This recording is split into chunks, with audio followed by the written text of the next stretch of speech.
Welcome to Level 1 Adventuring. I'm your host, Wolf Scott, and your Dungeon Master for the evening. Lots of 5th edition Dungeons & Dragons fun for anyone who may be tuning in. I'm going to let the gang go around and introduce themselves and keep my fingers crossed that we get further past this point this time around for everyone watching at home. Hi, I'm Sydney. I am playing Viola Numont. She is a sailor, Azamar cleric. We love her. She's great. Don't be shy. Don't be shy, friends. I am Kiani, a moose to the other side, humble and handsome pirate, a bard, and incredibly, incredibly handsome. Did we mention humble? And I'll join in because I was confused by Twitch on my phone for a second there, but I am Don't Zorvarak. scare me. I was too. That's why Don't I scare me. I'm making sure it all works. I am Zorvarax Verduke. I am obviously enamored by Musa D's charisma, and Aren't we I all? am a fighter. Yes, exactly, like everyone else. I am a dragonborn fighter, just looking to keep everyone safe while also having a good time, because that's all he's about. Hi, friends. Hi. Oh, no, Whoa, go ahead, Laura. roll for initiative. No. Hi, friends. I am Amber, playing Nadara Valier, our half-dro rogue of the campaign. Yeah, happy to be here and do some sneaky stuff. I'm playing Gray Eden. 2 colors, 1 name. No, wait, Eden's not a color. But like you're evoking green. I get it. You're evoking it. It makes It's sense, yeah. right? Yeah. Eden, but I thought Jade. I don't know. I'm really sober. Anyway, I'm playing a half orc druid, and I don't say a lot of words, but my main concern is I miss my family, and I'm trying to find my family. Aww. That's all you really need to know. Aww. I personally like half orc with a question mark on it. I am a half orc. Gray Eden, 2 Yeah. colors. Orc. As you can see, we really know our stuff. 5th edition Dungeons & Dragons, welcome. This is the stream. I'm assuming that if I hit these buttons, you might see... Once again, I'm not actually looking because I'm afraid to break everything, but you might see our socials populate if I hit these buttons back and forth on a little delay, possibly. So follow us on all the things. We're on the Twitters, the Instagrams. We have a YouTube channel. We'd love it if you subscribe there, because if we get 100, we can actually have a vanity URL and not be like youtube.com/445611, whatever we are. MrMikeRussell.com. That isn't the name of this podcast? Well, it was originally gonna be, which is why I have the domain. You know, I saved it ahead of time. But yeah, we're definitely gonna want to change that. Oh, Mr. Mike Russell says he can see the socials. That is wonderful. Thank you, MrMikeRussell.com. I'm gonna say that every time I say your name. And also join the Discord. All the campaign information is there. You can read about our characters. You can read about the world of Mira, which is the homebrew continent. Which our story unfolds, and eventually it's going to be a play-by-post space, so you can like play D&D with your friends and us, and hopefully we'll be your friends. Hopefully we're all going to be friends. Anyway, with that being said, I think I'm having coffee right now, so it's going to be we're just jazzing right through it. We are going to do a little recap of last sessions. Sound good? Yeah. Let's do it. All right. When we last left our intrepid heroes, the catchphrase. So the party had just rested after vanquishing an onslaught of gnoll ambushers in the middle of Sunstep, which is, in terms of the lands of Mira, I'll actually pull up the map right there. Hopefully you can see that, depending on the resolution. Should be pretty good.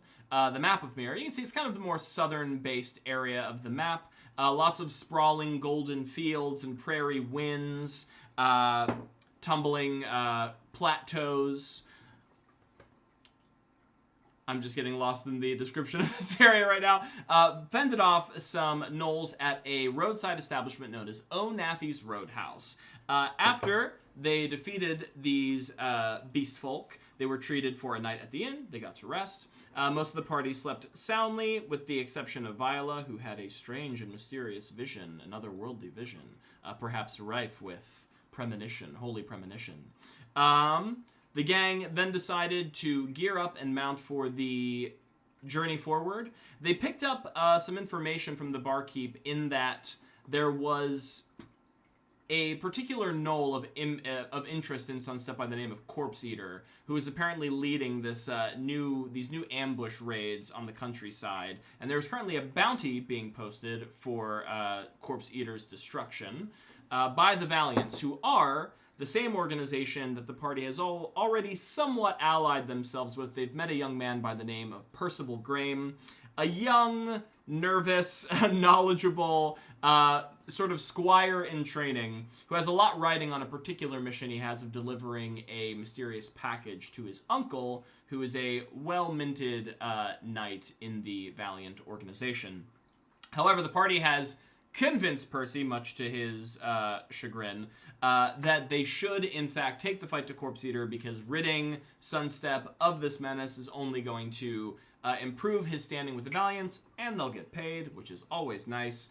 And Percival let his arm be twisted around a few times before finally agreeing. So, the party then set off in their wagon, a sort of ramshackle contraption of wood and rusty nails, which he has managed to procure for them to get them from point A to point B. As they were traveling, the party had a brief conversation with Percival. Percival decided to muse upon the Valiants and their loyalty to the many sovereigns of Mira, and the High Sovereign in particular, and asked the party, what would you do if you could be sovereign for a day? And the party had some very colorful and interesting answers. Some said they would like to hold massive parties and banquets and balls to victories. Some said the more debaucherous pleasures of life. Some said, I just want to throw a party and then steal everybody's gold. But after you sort of had this conversation with Percival, all of your daydreams got interrupted because you fell upon what appeared to be a small encampment, a bivouac of tents and cabins. Not so much a full-blown village yet on the frontier, but definitely the birthing place of hopefully a future settlement that was unfortunately horribly accosted by these rampaging gnolls. It was littered with the corpses of both mortals and livestock. There were bloody sigils painted on the trees. The scent of beastfolk musk was thick in the air, and the strange necrotic sort of rot that you saw infecting the corpses of the gnolls. You've gained the knowledge by now that the gnoll pack that Corpse Eater leads is known as the Rotfang Gnolls. That is their moniker. And as their name implies, they are usually covered in these sort of sickly growths. They're foaming and frothing at the mouth. Not a pretty sight.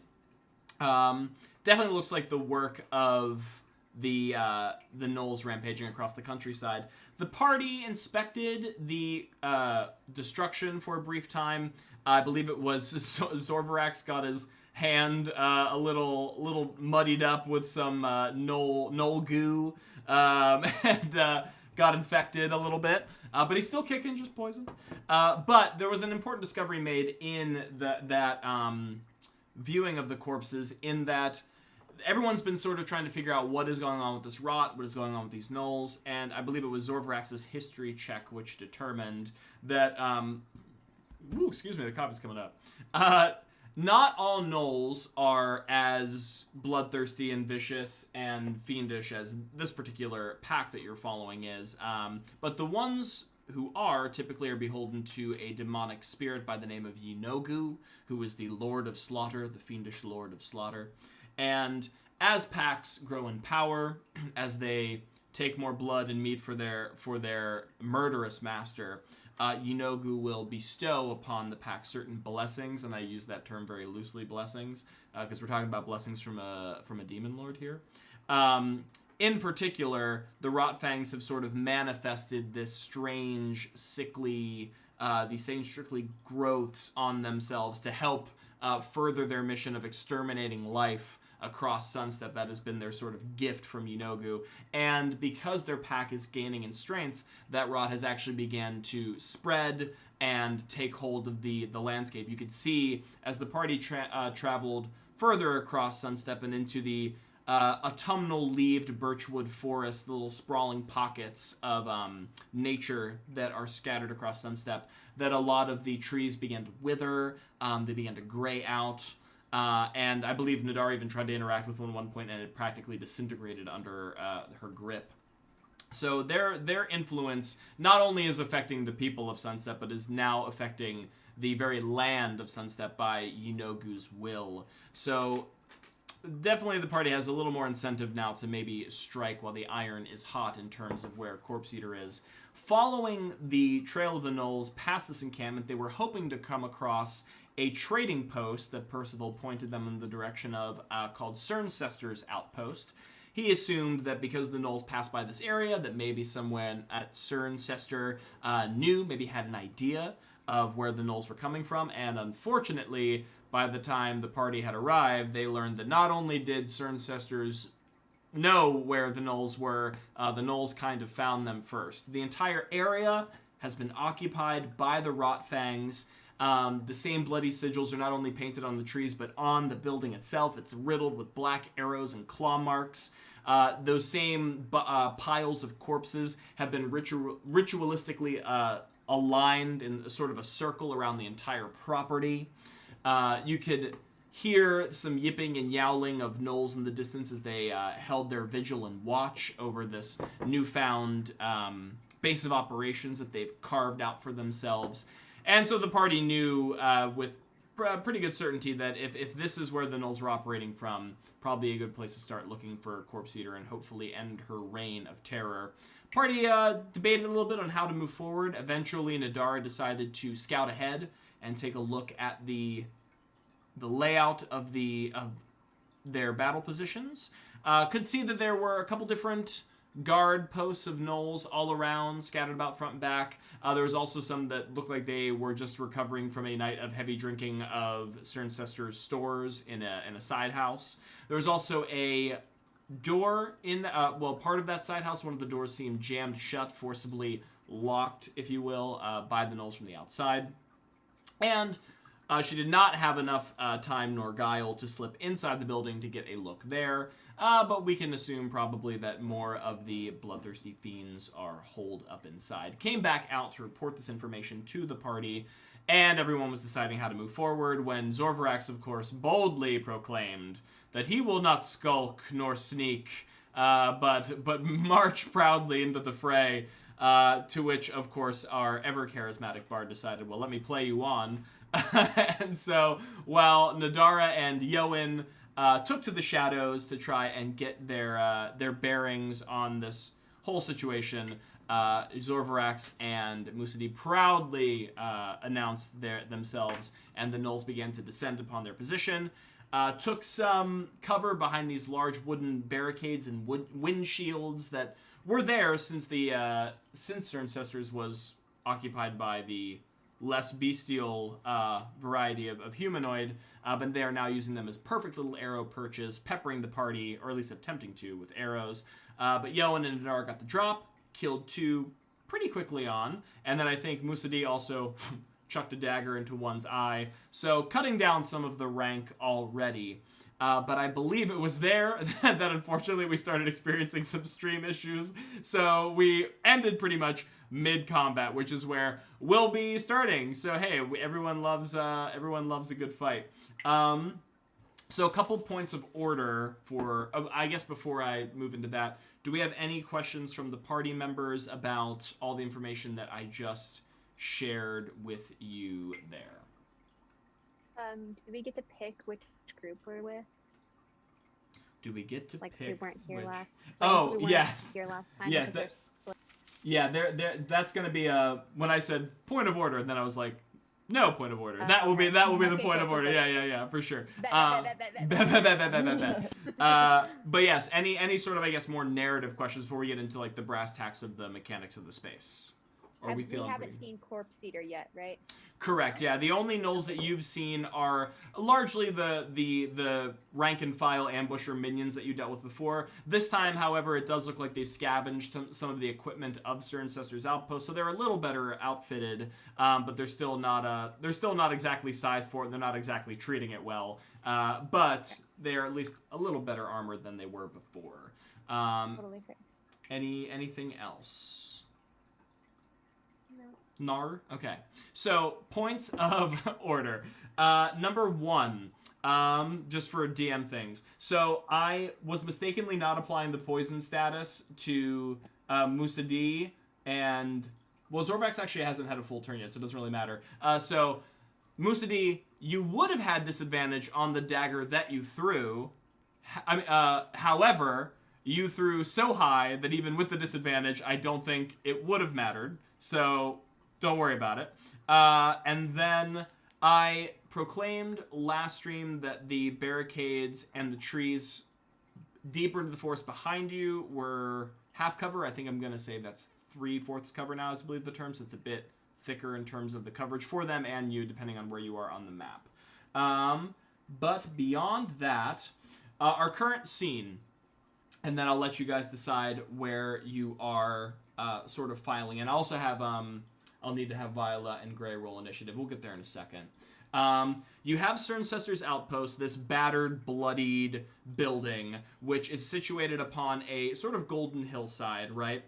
Surrounded by all of these windshields, which have now been converted into a makeshift battlements. If you are at the tree line, the battlements are about 30 feet in front of you uphill, right? That's like where the first row of these walls are. Then there's about another 30 feet behind those battlements, which lead to the building itself. From where you approach the building, it's actually the back of the building, so bear that in mind. So sort of tree line, 30 feet battlements, 30 feet building. Zorvarax and Musa D are in the field, sort of climbing their way up the hill, and fully visible. Nadara is currently visible because she sneak attacked some gnolls last game and revealed herself, but she's in the tree line currently. Percival and the wagon and their 2 donkeys, which you guys learned last session's names were Dill and Fennel. Wheeled them a little further back into the woods, obviously to hopefully not draw the attention or the ire of these beast folk. But other than that, so yeah, Nadara, sorry, not Nadara. I need to look at the notes. Viola and Gray, because you were not here last session, you will be able to first, I guess, roll me initiative so I know where you're fitting into this equation. I got a 12. Got a 12. Also, I'm just gonna say Viola is not dexterous, so she's not gonna want to sneak. So I'm just letting you know. That's fair. She'll want to be in the fighting, in the front line. Rolled an 11. 11? Okay, perfect. And Gray, what's your dex mod? Nothing. big old goose egg.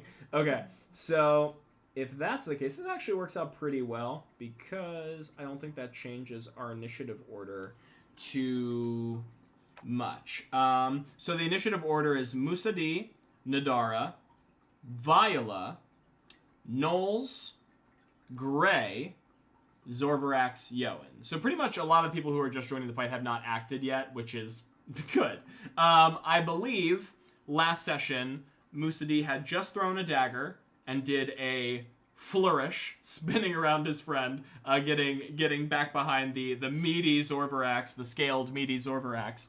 And then we were transitioning into Nadara's turn when we started becoming frozen robots. So this seems like a perfect opportunity to pick up our combat. So, Nadara, you are once again 60 feet to the barricades. The gnolls are currently... you can hear more gnolls in the back. Hearing the fighting break out, you're starting to hear, like...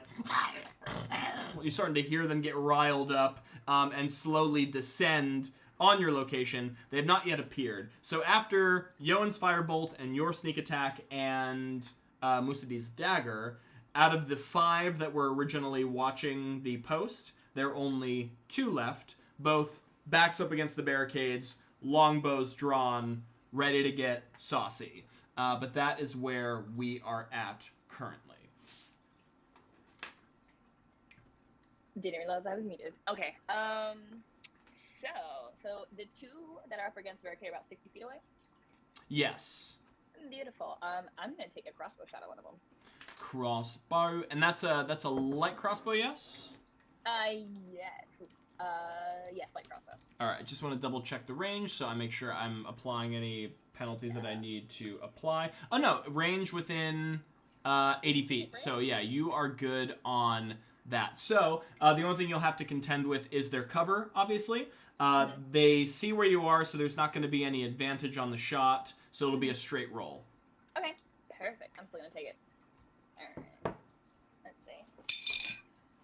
Oh, that's gonna be a 12 to hit. A 12 to hit, and let me consult the notes, the almighty notes that I take. 12 to hit. Nadara, you train your aim on one of the gnolls who's trying to creep around to get sight. You can see their beady yellow eyes glowing in the dusk as it tries to get an aim on one of your friends. You release the shot. It goes sailing through the night. Hearing the sound, the gnoll quickly rolls back up against the barricade as you watch your crossbow bolt dig itself into the thick wooden barricade behind it, and or I should say in front of it. And from behind the barricade, you hear a snickering as the gnoll has definitely been saved by a barricade, we'll say. Your shot. So that unfortunately will miss. Okay. Alright, so I have movement still. You do. Is there anywhere around here that I could jump for cover? Or run to cover? Yes. So if you the trees do have a couple trees around you that you could kind of press yourself up against for cover, for sure.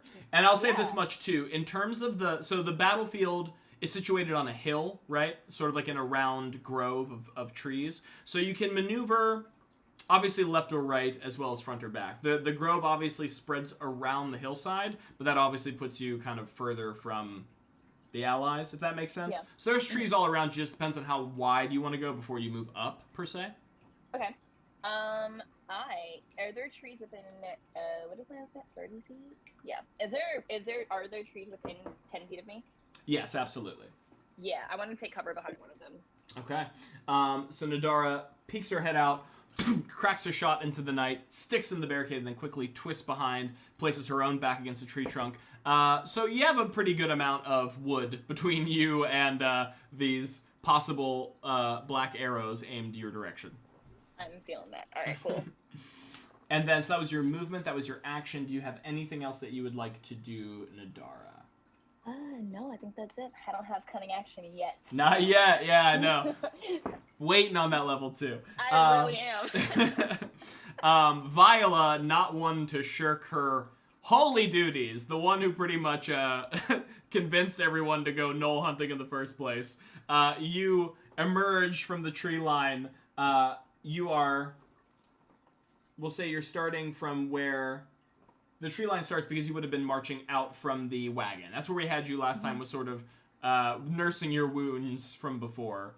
But other than that, it is your go. So you are 60 feet from the barricade. 60 feet from the barricade, and how many are visible? There are currently 2. However, once again, they're both sort of behind their blockages. Cool. So can I see it though? Yeah, you can see it. We're trying to do. I can see it. Okay, so I'm gonna cast Sacred Flame on one of them. Oh, Sacred Flame. We love to. It's a Dexterity saving throw. Yes. I just want to check one thing about. I just have it pulled up. Nice. I want to check one thing about cover. See if it affects saving throws. The target gains no benefit from cover for the saving Whoa! That's why we have Sacred Flame prepared to specifically counter this obstacle. Yes, of course. So you're gonna require what kind of save from me? It's a Dexterity save. A Dexterity save, which would have been the bonus they got from cover anyway. So everything just coming up roses. for Viola. Oof, and that is a rough roll for the Knoll. That's going to be, I think, a theme that they are just not, they're not doing too hot. That is going to be a whopping 3 in terms of their saving throw. Oh, that hits. No, I'm just kidding. no. That definitely, they take 1d8 of radiant damage. Ooh, give me that roll. And then you can describe to me what exactly, let me see. I believe they give you a little bit of a description. Okay, that is a 2. A 2? So not great. Well, so one thing I'll make known to the party and to the viewers out there, because thank you for showing up, all 8 of you, we love you, is that these creatures are minions. So if anyone's familiar with Matt Colville, which if you're not familiar with Matt Colville, you should watch all of his D&D content. He is a video game writer and a D&D designer, and he's a brilliant, brilliant guy. Really like his stuff. Recently released some rules for minions, so you can have like a bunch of monsters populate at once without totally overwhelming your players in terms of challenge rating. We'll talk about that on the stream sometime. But the cool thing about minions is as long as you can pretty much land a hit on them, they'll most likely die. And depending on how you're positioned on the battlefield, you may be able actually to hit multiple targets if the attack, let's say, has a radius, or like if you have a melee weapon and you're close enough, you can cleave through multiple foes. Yeah, exactly. From the way that this spell is worded, if I'm not mistaken, it sort of erupts from right underneath the, yeah. So I believe it's only going to be able to target this one specific minion. But that being said, damage is damage. A minion's a minion. So how do you describe your holy energy from Tetrios that you, Lord of Storms and Fortune, that you summon into existence? Oh, yes. So Sacred Flame doesn't quite show itself as a flame. So when Viola grabs her holy symbol and she lowers her head and sets her sights on this one knoll, what happens is the ground underneath this knoll starts to shake, and multiple, like, it looks like flames because it happened so fast, but it's just multiple streams of lightning just pop from the ground up like a geyser. Excellent. You see, you can see like a sliver of the knoll trying to like creep out and like brandish its bow when there is just an explosion of golden electricity and light that erupts from behind the barrier. You can hear some torture sort of yelps and yips until you see a body slump down to the floor and some black smoke unfurl up from behind the barrier. That knoll is slain. Yeah, get out of here. And now I have some movement left. You do. So what is in between me and the other knoll? It's going to be the hillside. Now, the hillside does count as difficult terrain because you're sort of like marching uphill, so you won't be able to get your full normal movement. But it's just pretty much a straight shot if you want to march straight up to the other knolls. Great. And they have bows, right? Yeah, so you fighting the gnolls from before, you know that they all pretty much will usually brandish a bow, and usually, you know, I mean, they obviously have claws and fangs. You've been bitten before, but they also usually carry spears. You can see clearly that because they've stolen some weapons from Cerncester's armory, they do clearly have some actual castle-forged steel, which is very unlikely for the beast folk. Is there any cover around me? If you stay where you are, you can benefit from the tree line like Nadara is. That obviously just won't get you any closer, but yeah. You know what? I am going to just start heading up towards the gnolls. So from your current position, as you march forward, Viola... Sorry, I'm like leaning so far out of the camera to like write on my notes. You pretty much march yourself right aside abreast of Zorvarax, who very, very theatrically last session brandished his glaive for the first time, which we know for Zorvarax is kind of a big deal. So you can march right up alongside Zorvarax, spinning his mighty weapon before him, and Musa D right behind with like a dagger in hand. I'll go ahead and pull out my Warhammer just so that I feel like I'm part of it. Yeah, just so you feel some weight in your hand, you know? Yeah, exactly. My shield in one hand and my Warhammer in the other, and I'm ready to go. Nice. Perfect. So that will be your movement, which means we move from Viola to the gnolls. Okay, so let me... Yeah, that was bum. Okay. So developments. As the party is slowly trudging their way up this hill through these piles of corpses, drawing down further upon you, you hear the sort of hungry gnolls, as on either side of Cerncester's outpost, the left and right of behind this, these large wooden slats, you can see 10 dark shadows moving forward. They each fan left and right. So we'll say, so we'll call the gnolls that you've already pretty much beaten into a pulp at this point. I think there's only one from the original guard outpost. We'll call those the bloodied gnolls, because they ain't looking too hot. Those are the battered gnolls. You can hear, as one of the packs of gnolls marches forward, you hear a sort of like, sort of like, as the drunken gnolls, we'll call these the drunken gnolls, who were last feasting in Cerncester's outpost, they fan left for you, because I have to think backwards, because I take my notes in the wrong direction, because I'm smart. They fan in that direction, and the last set of gnolls, someone in the stream, or in the chat, but in the stream if you're faster, give me a descriptor for these gnolls. So we have like the bloodied, battered gnolls, we have the drunk gnolls. What's like another descriptor we could use to quantify this pocket of gnolls? Stinky. Stinky? Yeah, we had stinky and smelly? Okay. Maybe they have like septum ring. Incel. Ooh, a like septum ring? Incels. That's the direction we're gonna go for the stream. All right. I like stinky. I like smelly. I like stinky. And I like septum rings. Okay. Yeah. I am doing the best at this. I am doing the best at this. Okay. And also, stinky and septum and smelly all begin with S, which makes it a lot easier for my notes. So we have smelly septum gnolls, we have drunk gnolls, and we have the currently battered. We have a commercial too. Thank you so much. It's live right now? Yeah. Sick. All right. I'm going to type into chat. One moment for our commercial break. The ads cut in. Wow, I didn't know that. Yeah. I thought maybe it would just pause us and then resume. I wish.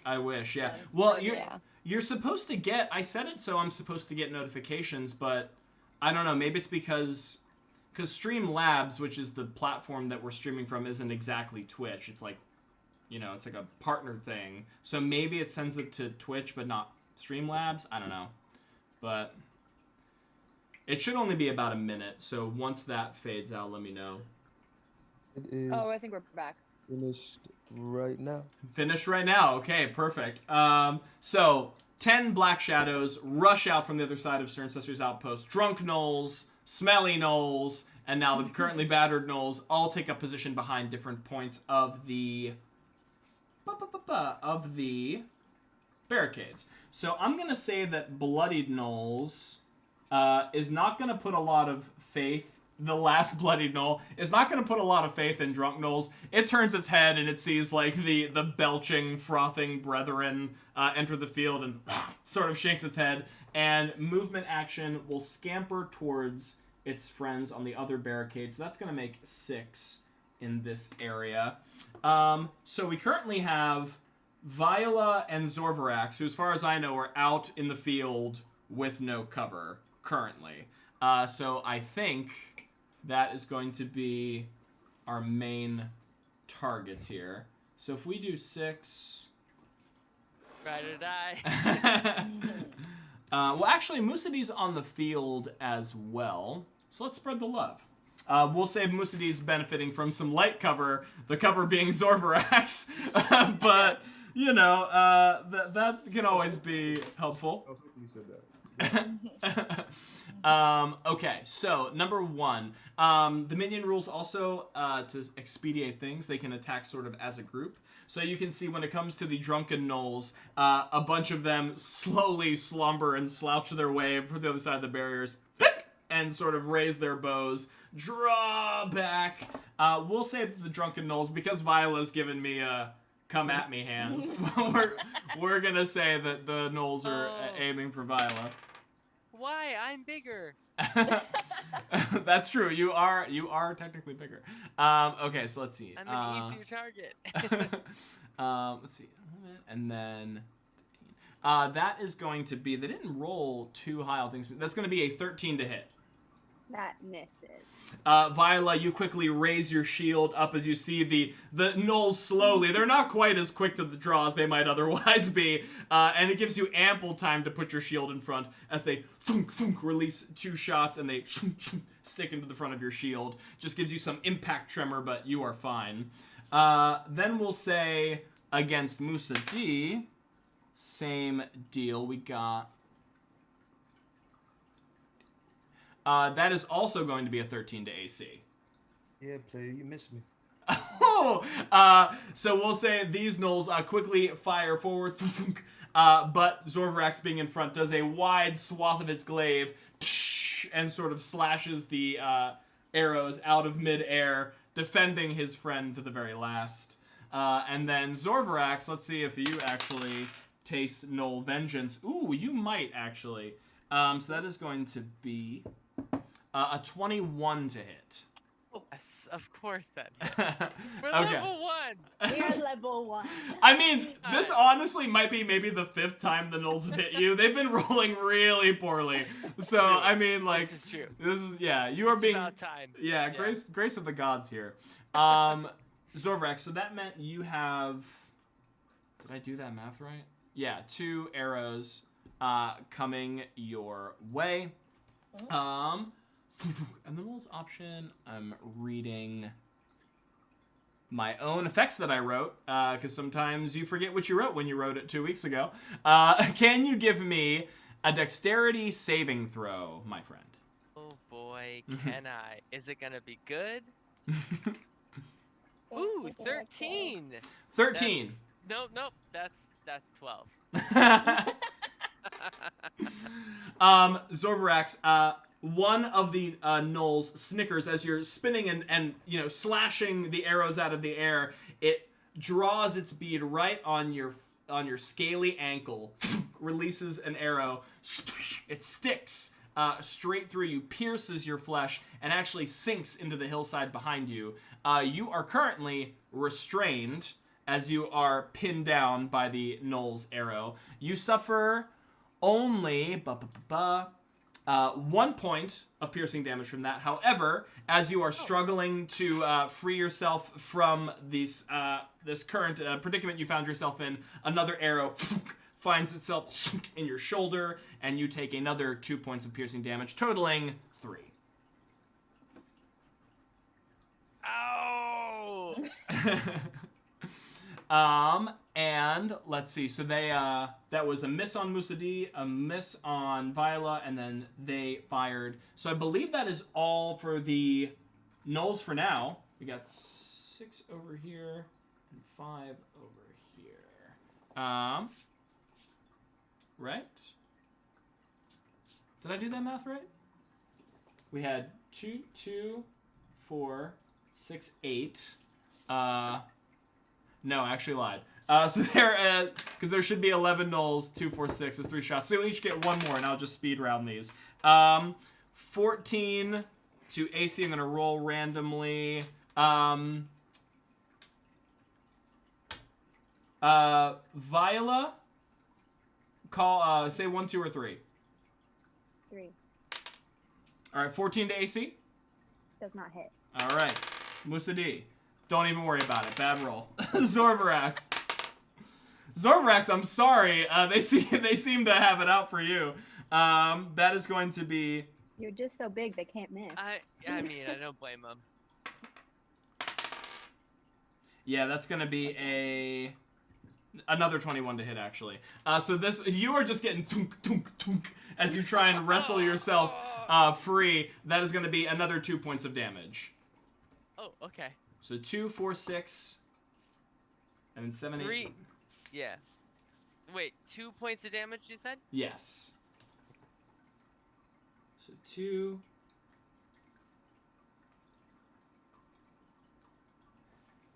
Sorry, I am really struggling with my math here. 2 on 3. 3, 6, 9, 10, 11. I think I'm going to say I did that math right. I'm going to say I did it right. That means the Knolls' turn is over, and we are going to move into Gray's turn. Zorvrax, you are next up on deck. Forgive me. They are, so we are facing them, and they are kind of in their own little group. Correct, yeah. Right now, since the other Knolls have joined the fray, there are 3 pockets. Oh, actually, sorry, the one moved in with his friend, so there are 2 pockets. On the right side barricade and the left side barricade. You are currently 60 feet away in the tree line. Downhill. Okay. The pockets are how many feet away from each other? Ooh, good question. Currently 60 feet across. So they are 60 feet from each other and 60 feet from us. Correct, like a big triangle. Okay. So Inverted and triangle. There's how many? I know you just did this math. There's how many in each pocket? There should be 6 in one and 5 in the other.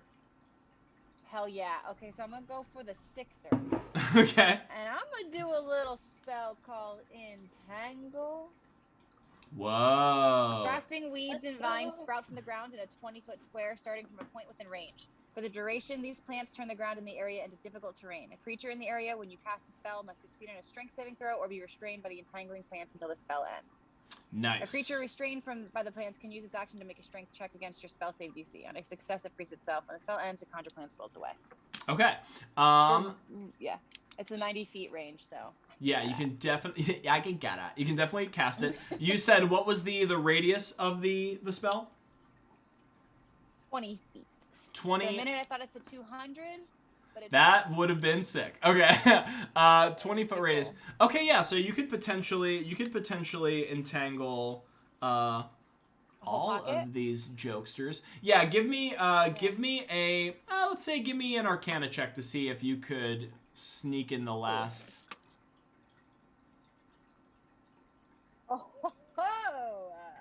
Hold up. Okay. 17. 17, yeah, for sure. Well, these Knolls do not have enough time to spread out before the vines begin to writhe underneath their feet. So now I have to give you strength saves, correct, you said? Yes. Okay. Yes, please. 1, 2, 3, 4, 5.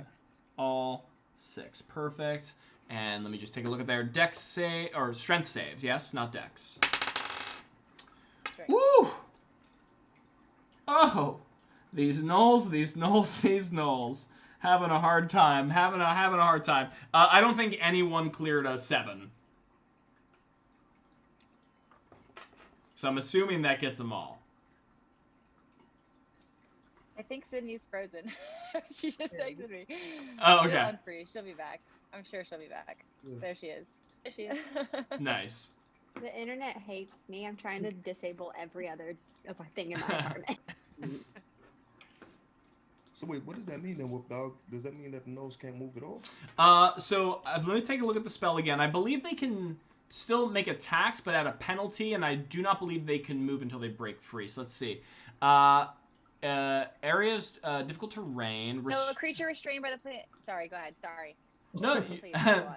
no, you're fine. I got so excited I had the spell right here, but I totally interrupted you. Restrained by the entangling plants until the spell ends. Restrained, the status effect states, speed becomes 0, can't benefit from speed at all. Attack rolls against the creature have advantage. The creature's attack rolls have disadvantage. And the creature has disadvantage on dex saving throws. That's actually the same penalties that are applied to Zorvrax right now because he is also restrained by his arrow. Gray, if you would like to illuminate the audience with the description of your vines bursting forth from the earth and what that looks like. Yeah, so I kind of do like a weird just like power stance and I squat a little bit, and as I do that, my flame on my staff turns just like kind of greenish, like you're not even sure if you really see it, but it suddenly is almost just like a fluorescent green, like you're like is this happening? And then all of a sudden there's like a rumble, and the rumble branches out further and further away from us until suddenly, with such confidence, these very delicate vines shoot out of the ground and just entangle the ankles, and just like tons of like rough grass like fills in where the rest of the blank earth was. So there's just green everywhere, but these really delicate looking vines are just totally engulfing these people's legs. Nice. You can see the gnolls, they look down in confusion as they are already beginning to become entangled by the greenery. Some of them try and claw and slash their way through, and you can see some even like take a vine and try to like gnaw through it, but they cannot resist your magic, and they are quite thoroughly entangled. So that was an action to cast Entangle. Do you want to do anything else, Gray? I'm gonna reach down to the ground, pull up some 3 interesting looking rocks. Save those look puppies up for at later. these gnolls and give a little smirk as I give a little jingle jangle. I cast Magic Stone. Yeah. You can see some of the gnolls who might have scampered away from your last scuffle look at those stones with a sort of grimace of recognition. But yes, you prepare your magic stone. Also, Mr. Sukdis Newts says, damn, that fridge read as F. I'm gonna censor myself. For a minute, Kamane, when you first logged in, I was like, is he in a firehouse? Because I bet they don't have all red. Excellent. So Gray entangled some foes, grabbed some rocks, and looks like her turn is coming to a close, which means Zorvarax, you are up, and then we don't have Yoan with us, so actually Zorvarax will be the end of our initiative until next round. All right. Well, I'm running up the middle, right? Just straight on till morning? Straight on till morning. At this point? Yeah. How far am I from the entangled folk? You are roughly 30 feet, but you're also getting uphill. So you'll probably be able to, like, get to the front of the barricade. I'll say you can maybe try to attack them with, like, some form of disadvantage, but... I ask, is there a way I could get them both in a line within 30 feet of myself? Not on this turn because of the uphill. Oh, actually, you can't do any of that right now because you're pinned. You're pinned to the. I'm pinned down. I'm pinned down. I apologize. No. I was going for it. I was like, yeah, look at you do all this stuff. But how do I? So your choice. Your choice. So you can either use an action. So it would be your action to try and pull the arrow free this turn, or you could use your normal speed of actions, sans movement because you are restrained, and attempt to save at the end of the turn. So, it's kind of a gamble. I'm gonna strike myself out of here. Okay. So yes, give yourself a strength save. Oh shoot! I'm gonna use my point of inspiration. Yes. Get that 7 to. Still a 7. It was a 1 otherwise. Unfortunately. Zorvarax. Sorry. No, that's like a at most a 10. Hold on, I can't. A strength save. Yeah, it's a 10. Okay. Oh, a 10. Yeah. Oh, okay. A 7 3. is different than a 10. No, well, it was a 7 or a 1. And then carry the 1. Yeah, okay. Yeah. Zorvarax, for a moment, you grab the cruel-looking black arrow and you begin to wriggle it out of your flesh. And for a moment, the pain almost seems overwhelming, but you rear your maw back and you release a bellowing dragon cry into the air as you pull the arrow out and manage to free yourself. You are no longer... Yes, slightly on the wind. Sorry. You release yourself from the pinned arrow. That's your action, though. Okay, so my bonus action would be to give myself a hefty punch on the chest. A second wind. Nice. If you will. So I'm going to go ahead and regain 1d10. Nice. That's a good chunk of health. I mean, yeah, once per short rest you can, yeah. 1d10 plus 1. And then that'll be my turn. Nice. Well, what does your second one look like when you use it? Is it Like the- I just said, it's like a, almost like a haka. You know what I mean? Nice. The war dance for oncoming Knoll slaughter. Excellent. So you manage to push yourself past that pain. You rip the arrow out. No movement, but you are no longer strayed. You get some health back. Get Which 8 health back. Ooh, that is a good which amount of is health. actually, yeah, I'm back to full health. Which means back to the top of the order, it's Musad'Dib followed by Nadara. Okay. How many knows? How close are they to me? You currently have, there's 6 on your left? Yes. 6 on your left, 5 on your right. They are, the ones that are entangled are closest to you at 30 feet. They are behind the barrier, which may prevent some effects. And then the ones on your right, the 5, are 60 feet away.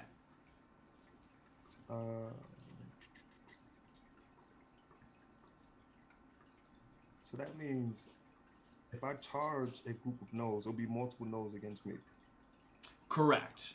So, They are entangled, which means they will suffer penalties to attacking. But even every hyena has his day.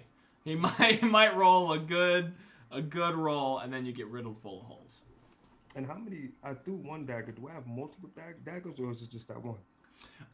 It depends on your starting equipment and stuff. I think most. I'm just gonna say if I'm wrong, we're just gonna forget that I'm wrong because I'm DM and I'm never wrong. Most characters usually start with 2 daggers, depending on who you are. You might have more, but I'll say for now, unless you can specifically see it in your inventory, I'll say that you probably had an extra one hidden in your boot somewhere. They're 2 gold. It's fine. Okay. What I'll do, and I'm still right behind Zobrax. Correct. Okay. Yeah, you just were behind him as he tore that arrow out of his ankle and just roared and beat his chest. Okay. Can I want to throw another dagger, but I want to do finesse. Okay. So I'm gonna whisper to Zobrax. I'm gonna say, "Blue, throw me," and then I'm gonna move it back a little bit, and I want him to launch me, and I want to throw the dagger at the top of the launch, just with a little bit of style. Yeah, absolutely. So Absolutely, he is ready for that. okay, just for fun. Zorvarax, give me a strength check. Musad'Dib, give me an acrobatics check. All right, let's do this. Oh, baby, that is gonna be a 17 for me. Yeah, and I got 15. Absolutely. An 18. I apologize. 13 plus 5. Never apologize for some extra points. Just for your excellent rolls and the idea. Musad'Dib, give yourself a point of inspiration. as you say, Blue, throw me. As you run up, already anticipating it, Zorvrak sort of grabs the back of your shirt and hoists you up for a moment, one-handed. As you're in midair, you brandish a dagger, you throw it. So Musad'Dib, so we have an interesting mix of effects happening here. So there's a disadvantage because of the poison and that you are currently afflicted with. However, you have advantage from the entangle, right? So it pretty much becomes a net wash. So you're going to be rolling straight, and then the only sort of possible hindrance is going to be the barrier that they have. Okay. Oh, the 18 plus 4. So however much that. Ooh. So 18 plus 4, and 20, even with their cover, Zorvarax launches you with such gusto that you manage to peek just beyond the lip of the wood for a second as you see one of the gnolls clawing at a vine around its neck, desperately trying to struggle free. As you line up that shot and it flies through the night. You can roll for damage just to make sure. I'm gonna say the dagger is probably a single strike. It's not like an arrow or something that can hit multiple targets. 3 plus 2, so 5. Nice. So Musad'Dib, the dagger goes. You can hear it. You can hear the blade just carve out a little nick of the wood at the top of the bear as it managed to slide down. As the gnoll finally manages to wrench one of the vines from his neck, the dagger catches him right in the throat as he grabs it and attempts to wrestle it free, but slumps down on all fours and, with a cough of black blood, face down in the dirt, dead. And then you land, of course, with your usual flourish. I'm gonna say... and you hear Zorvrax, yeah! I'm gonna say the movement was gonna be you running and jumping and being hoisted into the air in a dramatic fashion. So I don't think you'll probably have enough to get behind Zorvrax. But you managed to do a really cool maneuver, and we love teamwork here. I love one adventure. Yeah, in my turn. Excellent. Which means Nadara, you are up, followed by Viola. You are in the wing. Beautiful. So we have, what, 3 Knolls left? 3 Knolls, or am I... There 5. Actually, now there's 5 in each pocket. Oh, okay, so there's like 10 Knolls. Okay. Yeah. Knoll party. How far are they from me? I know I moved back into the tree line a little bit. Still 60 feet. Okay. Yeah. Okay. Yeah, the only thing I really can do is take a crossbow shot, so I'm gonna try to shoot at them. So where are these parties of Knolls? I know that there were 2 of them. Yeah, so you have actually, if I'm to be true, the what were they? The smelly Knolls. Oh. They are within 60 feet of you, currently entangled. Okay. And then the Drunken Knolls, they're actually a little farther. They're 30, 60, 90 feet away from you, towards like across the hillside. Okay. So yeah, I'm gonna shoot at the entangled Knolls. Knolls. Okay, same thing for Musadee. You'll have advantage because of the entanglement. You'll just have to suffer through the barrier if it gets in your way. Cool. Sounds good. All right. Let's do that. All right. Oh, that's really bad. Oh, that's not that much better. But 14 to hit. 14 plus cover. Nadara, you once again crank back on the crossbow. You aim for one of the Knolls as it's wildly swinging its arm from behind the barricade, trying to yank the vine off. And you get a beat on it. You fire, but just in time for one of the vines to pull back on the Knoll, which steals your shot as it goes sailing into the air and catches Sir Ancestr's outpost in the broadside. I see my crossbow curse has returned. Let's see. And I saw my movement. All right. I think I need to get closer. So I think I'm going to use my full movement to get closer to the Knolls. Nice. So I'm going to sprint out of the tree line and angrily hoist my crossbow into my back and pull out both of my daggers. Nadara, brandishing her blades with a flick of the wrist, begins to march her way up the hillside. Once again, it's going to be a bit of a climb, so you're suffering some rough terrain, but you are marching your way alongside about 30 feet from your companions, actually. You can look to your right, and you can see Viola and Musadee and Zorvrax all making the climb with you, sort of through this barrage, this hailstorm of arrows, slowly but surely. And then is that all for you, Nadara? Yeah, that's it for me. All right, perfect. Viola, it's going to be you, which means Knolls are next. Yeah. Okay, so I've got a point of order question. So with my spell slots, this is the first time I'm playing. Oh, a spellcaster. Yes, absolutely. Also, so, Sukti's nuts says Musadee's these nuts. So, you know, I'm assuming that's in reference to the skillful dagger shot. But yes, back to your spellcasting question. If I have 2 spell slots in level 2 and I have 2 spells prepared, can I use the same spell twice? Yes, no? Yes, you can. Yeah, Oh, I mean, okay. on separate Great. turns, of course. But yeah, Right. you can. No. Yeah. I'm gonna cast 2 spells at the same time. I'm just kidding. Okay, so next point of order question. Yes. If I run forward my full movement that I can do even in rough terrain, am I within 15 feet of the people, like of the Knolls, / am I within 15 feet of my friends still? Great Or can question. I get further than that? So, with your 30 feet of movement, I'm assuming you probably have as a stand. Okay. You can get to the top of the hill. You'll just be the same as Zorvrax was trying to get last turn. You'll be right at the front of the barricade, but they're on the other side of it. Which would still put your friends, because they're halfway up the hill as well. Yeah, we'll say that will put you within 15 feet of friend and foe. You'll still have until next turn, whenever you can actually mount the barrier and get on the other side, will be when you're like unobstructed in terms of the enemies. But yeah, I'm trying to cast a spell that has a 15-foot cube around me, and I don't want to hit my friends. Oh, got you. Yeah. Am I gonna clear them? Let's see. You had 30 feet here, 30 feet here. Yeah, you're gonna clear them. Yeah. Great, cool. So I'm gonna go ahead and cast my first level Thunder Wave. Whoa, very cool.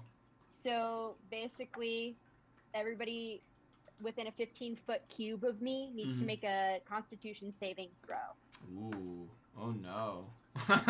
Oh no. Knolls don't like that. Let's take a look at my notes here. Constitution saving throw. So there are currently, because Musadi just slew 5 Knolls here to worry about. 1, 2, 3, 4, 5. Oh, dog, we hit another commercial too. Thank you so much. Yeah. It is over now. Oh, okay. Hopefully we didn't. I don't know how much we lost might have been in that time frame, but hopefully you didn't lose too much during the commercial break. I think we were just figuring out the logistics of the spell, so we should be fine. Constitution saves for the Knolls. There are 5 targets, and I'm going to roll that now. So, and then -5. Okay. Oh. And I should also be adding their Constitution modifier, which is 0, so never mind. I won't be adding their Constitution modifier. Okay. 2 of the Knolls brace themselves for a 14. 1 Knoll gets a 9. The other 2 do not manage to ready themselves in time with a whopping 4. Okay, so the 9 and everything under, they go ahead and take 1d8 of thunder damage. Excellent. The ones... Sorry, not the ones below. The ones at 9 and below. Yes. They all take 2d8s of thunder damage and are pushed 10 feet. The ones that rolled a 14 only take 1d8 of thunder damage. Oh, so they suffer no matter what. Yeah. Okay, so roll those d8s. Okay. How many are there? 5? Yeah. You only have to roll the damage will be blanketed across all of them. So you just have to roll the 2d8. Okay. So that is a 6 plus 1, 7. Okay, and then just roll 1d8 for the ones who got over. 5. 5. Okay. Violet, you Oh wait, they're not. They just died. They don't need to be pushed. Never mind. Oh, but the barricade's pushed back. Yeah, I was gonna say, can you narrate what happens when you invoke the Thunder Wave here? Oh yeah. I bring my head down. We all see a glow from my holy sigil, and I look up and I make eye contact with all of the Knolls. I look them down the line and I make eye contact with each and every one of them. And from me, there is a huge thundercloud that just erupts, and it presses them back, and it presses their barricade back, and the barricade falls on top of all of them, and they're donezo. Nice. There is a resounding thunder crack as this wave of force erupts from Viola. You can see the barricade. What all of it isn't shattered or impacted by the force. Completely impales or otherwise crushes the Knolls as you stated. As all 5 of them give their last moments of before they are completely smushed. That's a very technical term. If you're not used to DMing, it's a very technical term. Smooshed by the barricade. All 5 of those entangled Knolls are now slain. Yeah. That's our first multi-kill, yeah? Multi-kill. Yes. Congratulations. Impressive. That's it. That's what I got. That's what you got. Hey, that's good. That's a good get. All right, which means it is the Knolls' turn, which means Gray, you are up on deck, and now it's time for me to... as the party is triumphantly marching up the hillside. There are daggers, there's thunderclouds, knolls are falling, wave after wave.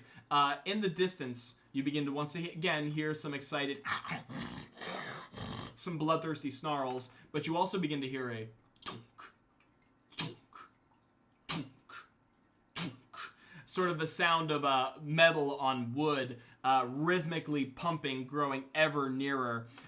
From behind Sterncester's outpost, this time a smaller amount of shadows, only 7 compared to the 10 that fled the field last time, begin to move forward. 5 of them you recognize as the common scouts and hunters that you've been dealing with. We'll say, because they are coming from Sterncester's and they had a chance to really rifle through all of the stuff, we'll call those the metal knolls, because they probably have a bit more nicer gear, a little thicker plates on them. But alongside,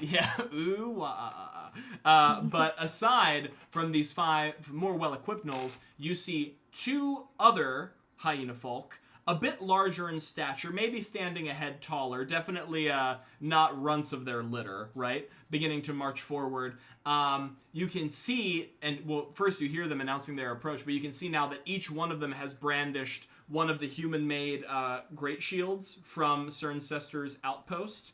And they have hammered what appears to be like severed human hands or other limbs onto the front of it. And they are, with their spears, which are also, once again, stolen from human hands, they begin to beating it off their shields. As they slowly march forward, their shields dropped in front of them. These 2 definitely seem like an honor guard, if you will, as they begin to approach the party. So we'll have the 2 guard gnolls. I just want a point of order. Viola is absolutely livid. Just so everybody knows, she's pissed. The 2 guard gnolls and the 5 behind them, they don't cross all the way to the barricades just yet, because the 2 guard gnolls can actually lower their shields in front of them and almost create like a makeshift barrier that marches forward with their allies. So now let's say, Viola, since you just blasted the entire barricade down, I think you may be their favored target. Y'all better be ready to help me. Oh no, not our cleric. All right, so we'll say metal gnolls are behind. Good. All right, the 2 guard gnolls rush up with their shields in place. Viola, you're standing there glowing golden and glorious from your spell, but definitely painting yourself a wide target for the gnoll warriors. They are going. Oh yeah. Also, another point of order about Thunder Wave is when it emits a sound that hits like 300 miles away. Oh. Or like 300 feet away. Yeah. So they definitely heard that. Yeah. There is no confusion as to where they were marching after that spell.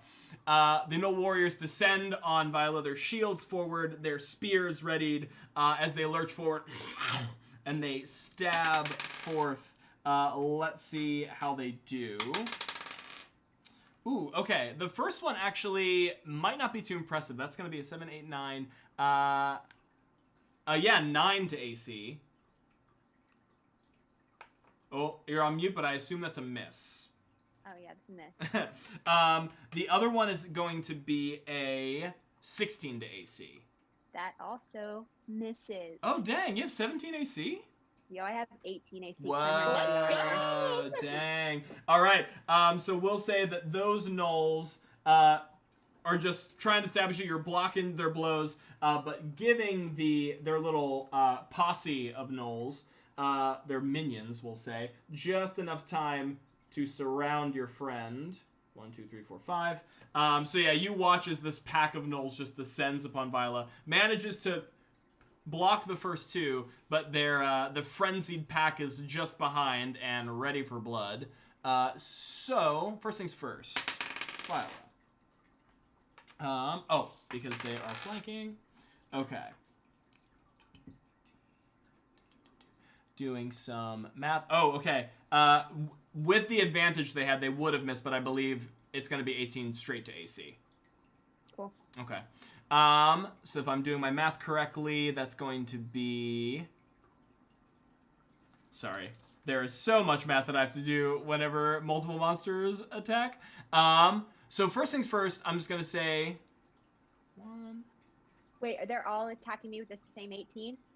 Yes, they attack as a Okay, group. cool. Yeah, they attack as a Great, group. awesome. I'm Yeah. so glad. Yeah. I'm actually serious because I have an ability that after they attack me, they're all gonna die. Oh, Just so nice, everybody knows. nice. Yes. All right. Yeah, look out. So there were 5, 2. Unless they kill me right here. It's also very possible. 2, 3, 4, 5, 6. Okay. Yeah. So you're going to suffer 7 points of damage. I'm still standing, but barely.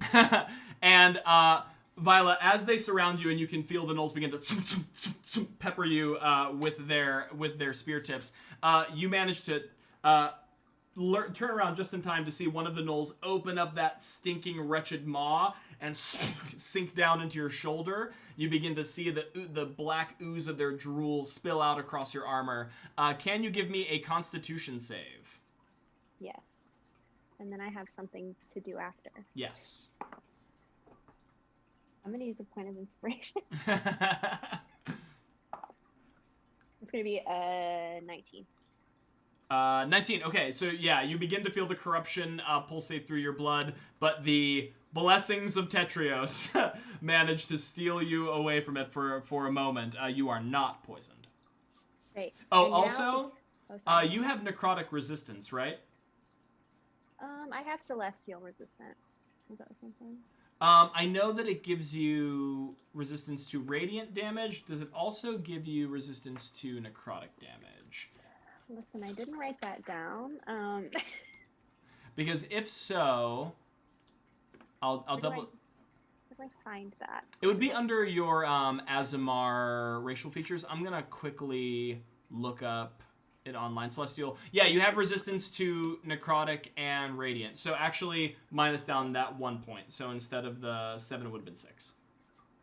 Great. And now, because they all attacked me, I activate my reaction, which is Wrath of the Storm. So they all must make dexterity saving throws. Okay, so I just want to take a look at Wrath of the Storm. Because even though they attack as a group, depending on how that is worded, you still may be only to target one target at a time. That's part of your Storm Cleric features, correct? Yeah. All right. Oh, let me take a look here. Wrath of the Storm. When a creature within 5 feet of you hits with attack, you use your reaction to cause the creature. So yes, it does target only one creature out of the pack, but you can hit the one that just tried to take a chunk out of your neck. Sure. Okay, so I have to give you a dexterity saving throw. Okay, roll damage. Wait, did you pass or fail though? You get damage. I get, yeah, exactly. I get damage either way, so it don't matter what's happening to me. Oh, okay. Yeah. 7. 7. Okay. But you get 2d8 if you fail. Correct. Creature takes. Okay. Viola, you all watch as the creature lurches forward, opens up its mouth, and sinks into Viola's shoulder, and a golden glow begins to erupt underneath her armor where the gnoll sunk its fangs. As suddenly there's a bright flash of light, as a burst of electricity shoots almost out of her flesh itself, engulfing the gnoll's head. Bolts of electricity shoot off in all directions, and when the light finally dims, you can see the gnoll's head has almost been completely scalped of any fur, and it is now completely singed by the storm. That gnoll is slain. Okay. Zovrak's left. All right, so that was the 5 on Viola, which she smote 1. The 2 guard gnolls tried, didn't make purchase, so sad. And that means the last are the drunk gnolls. All right, drunk gnolls. Drunk gnolls are gonna waddle their way a little. Wait, there are more drunk gnolls? I thought I killed all 5 of them. You killed all the smelly gnolls. Yeah, But then all the 5 gnolls, didn't they just attack me? Those were the metal gnolls. See, this is Jesus why, Christ. yeah, this is why we use the descriptors, because this really helps when we're flooding the battlefield. Drunken Knolls have been hanging out on the side, just trying to figure out what's going on. Just being drunk. They're just being drunk. Yeah. Drunk Knolls, in fact, Drunk Knolls are so drunk that they're not going to automatically target Viola. They are going to randomly choose a target, at least a visible target. So I'm going to say 1, 2, 3, 4, and I'm going to randomly roll, see who gets it. And I'm going to throw my dice off the table because I'm a smart boy. And then I'm going to... Musa D, I'm so sorry. I knew it. Musa D, you watch as all of these gnolls with their tongues lolling out of their mouth, like, begin to slowly, like, they're putting their bows in your direction, but even their arms are still kind of wavering as they fire. Okay, that is going to be, look at my notes, everybody, it's time for the DM to look at his notes. Oh, that's actually pretty good for the null roll. That's going to be, the null roll, 21 to hit. Yeah.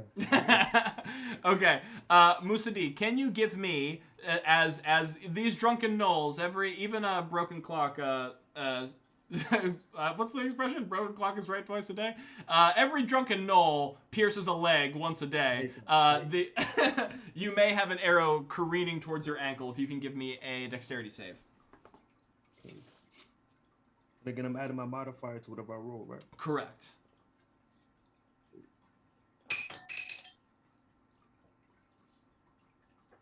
$13.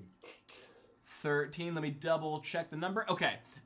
Musa D, these gnolls fire in such a haphazard swarm. You just turn around and you're just seeing 5 black arrows flying at you all at once. You hardly have time to react before you feel one pierce your leg as well. You are now tied down on, well, not tied down, but pinned down into the hillside as all 5 arrows just riddle your body. So that is going to be, if I'm... 5? Yeah. Oh, you Yeah. wild. Alright, so it's 2 Wow. plus... Yeah, all 5.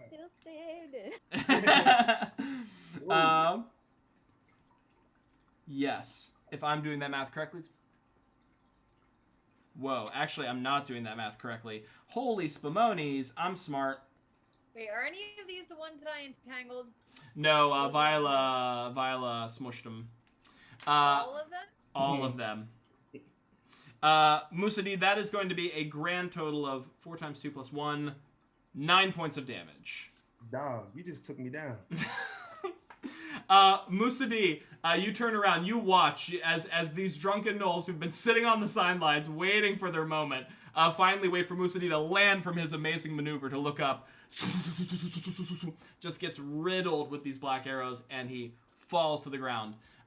Musa D, as you are laying there on the ground, let's say you fall back, your eyes are looking up at the dusk sky above your head, and your vision's becoming blurry. You can feel the piercing wounds in your chest and the blood beginning to seep out around your back. You hear a sound, a familiar sound, a few twangs and twings of skillful fingers on strings. And there is what almost sounds like a whisper at the back of your ear towards the tree line to the side as you hear, "Ah, little minnow, did I save you all those years ago only for you to die in the dirt like a dog?" That's good. That's good. Do you turn to face the sound? Of course. Musa D, you just managed to lean your head over to the side as you are quickly bleeding out on the floor. I'm just checking my notes again. As you see a figure with his back up against a tree, lute in hand, plucking a smooth melody on the strings, very familiar hands covered in black fur. As you take a look It is a well-dressed tabaxi, long, which for those out there not familiar with the D&D universe, they're catfolk. Long, dark hair, with sort of a heavy-lidded eye, as sort of a breeding, Whoa. That's a Freudian slip. Brooding. Yeah, this is why the stream is not intended for young audiences. Brooding look about him. Large green eyes. This is a very familiar face for you, Musadi. Am I allowed to speak? Yeah, you can speak. As Musadi is down and out, I mean, blood is probably coming out of his mouth. There's a small smirk, and he says, "As beautiful as ever, Wishful." Wishful measure smiles back with a little scoff. I am only doing what I was born to do, and you seem to be doing the opposite right now. It hurts, Wishful. It fucking hurts.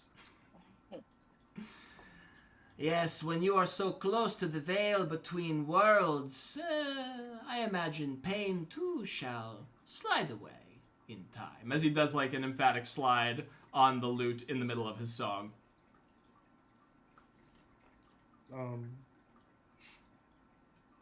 Shit, this is good, dog.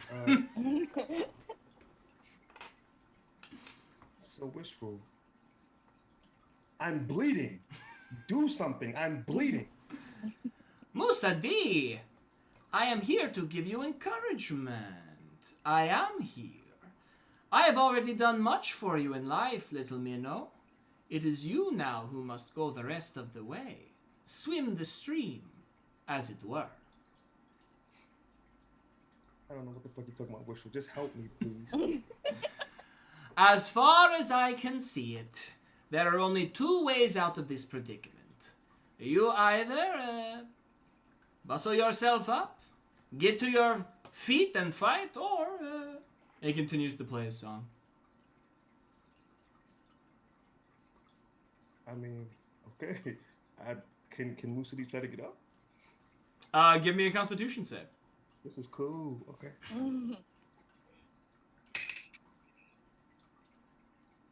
I'm lying. I'm dying. I just rolled a natural 20.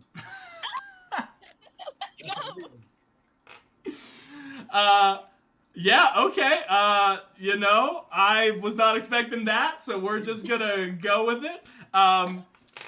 Musadi, you watch as Wishful Measure smiles and says, I was lying. There is only one way. As you gasp, as your eyes crack open wide, you have exactly 1 point of health. But as you look back towards the tree line to see where the tabaxi was, there is nothing but mist. That was Spooky. cool. That was cool. I think Musadi is gonna sit quietly and gasp in pain because this shit hurts.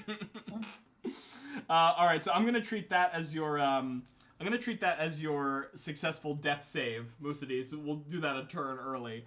So that was. Wow, whose turn was that? We just got lost in that moment. That was the Knolls doing their attack on the Knoll roll, which means, yes, it is Gray's turn, followed by Zorvarax. Fuck him up. So I am going to run to oh my god, not Zorvarax, to Mussolini. And, Mussolini? Mussolini. I hope not. Musadi, yeah. You know what's I can't think. Oh my god, Kamani. What is Kamani's character's name? Musadi. Musadi. Oh my gosh, Kamani, out of my okay. And I'm going to cure wounds. Okay, yeah. That's you're definitely within range to do touch after you break forth from the out of the tree line. Okay, so roll. Should I roll my healing for that, or should he? Well, yeah. Why don't you do it? Me? Your spell your roll. Where did my dice go? There. Okay. And then I'm also, just so you know, bonus action going to Magic Stone, one of the metal knolls. Okay. All right, cure wounds. Here we go. I'm just gonna take a look at Magic Stone one more time to make sure that's legal. Sorry, Oh, Lauren. You're why? gonna go to They're jail. metal. Just kidding. Well, it's a bonus action to enchant the stones. It is an action to throw the stones, which is why I was. Oh, for real? Yeah. You sure? Yeah. You sure? Yeah. Do it again. Not one. Yeah. Yeah, at least as far as I'm interpreting it, you touch one of the 1 to 3 pebbles and imbue them with magic. That is the trigger for the bonus action. You or someone else can make a ranged spell attack with one of the pebbles, so that would be its own action. But you got them. They're in your hand and they're glowing and they feel so good. Also, I believe we picked up one more follower on the stream, which means we finally broke 60. We were 59. So, hey, remember, only you can make sure we hit 69, right? Okay, So... obviously, sorry. okay. I'm obviously gonna do healing word then instead of cure wounds. Oh, right, obviously. Yes. Obviously. Okay. So, That makes sense. 1d4. It's not much, but. And I rolled a 1. Oh. Wait, Lauren, what was your healing word? Yeah. Safe. Oh, we love callbacks. We love callbacks. That's good. So wait, my spell casting is wisdom, right? Modifier? Yes. Okay, yeah, so that's 4 total for you. And then I'm going to then throw a magic stone. Okay. And is it legal for me to throw? Oh, you were checking about the bonus and the. Okay, I see. I thought you meant because I was throwing it at someone with a shield. I was like, why would that? Oh no, you can. Yeah, I mean, you can throw it a shield as long as you have the actions to throw it the shield. But now you do. Now you do. Okay. Trying to find it. Oh, you're looking at Magic Stone? Yeah. Oh, I have it here. It's a ranged spell attack. With your spell casting ability modifier. So you need a wisdom plus proficiency plus d20.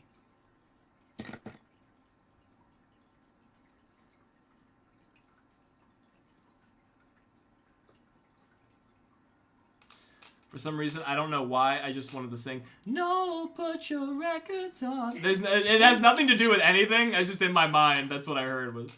All right. I love it. I got a 15. You got a 15?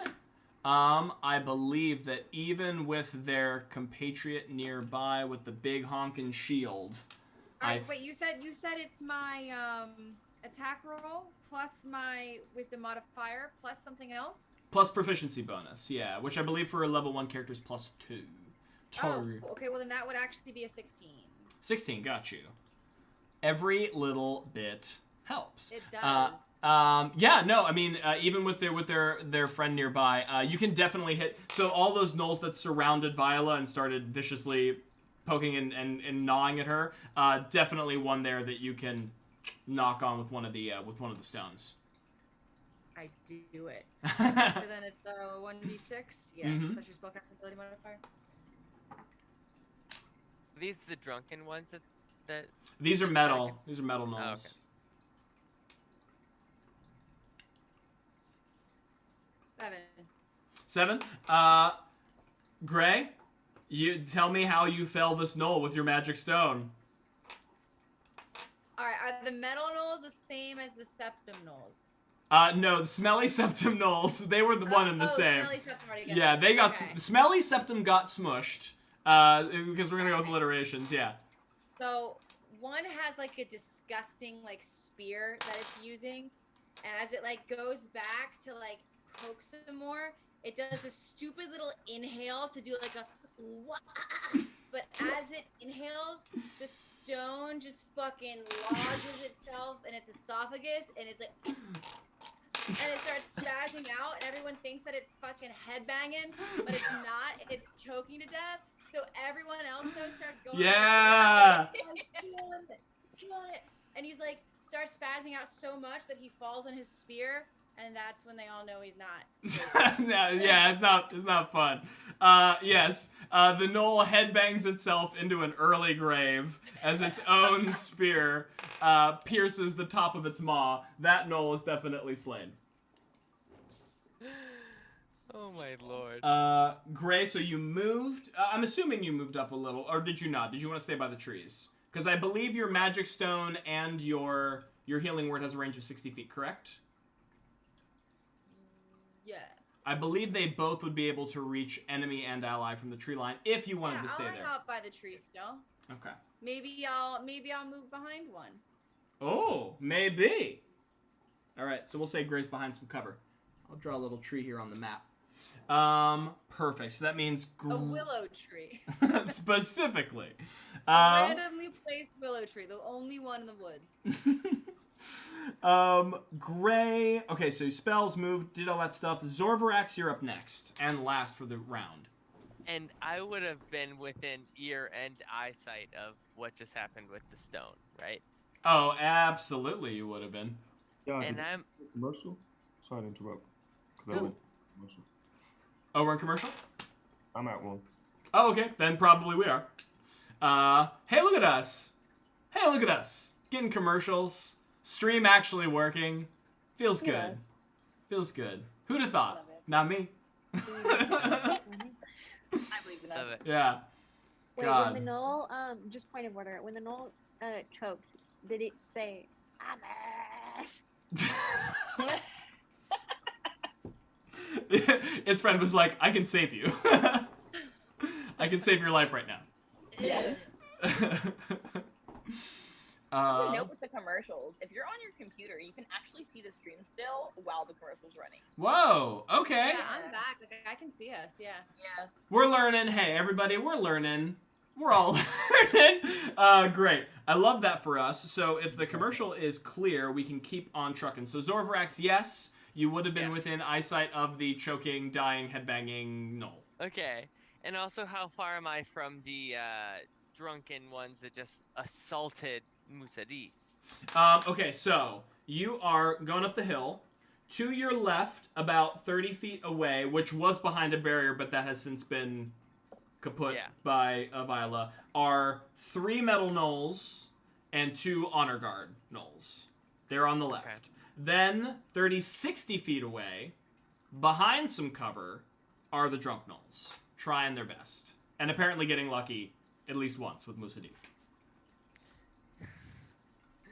I'm gonna go up, because I've got about 30 feet of movement, I believe. Yes, you do. So is there a way I could get right in between both of them? The honor And guard? then between Musadi and the drunkens and the metals, if you will.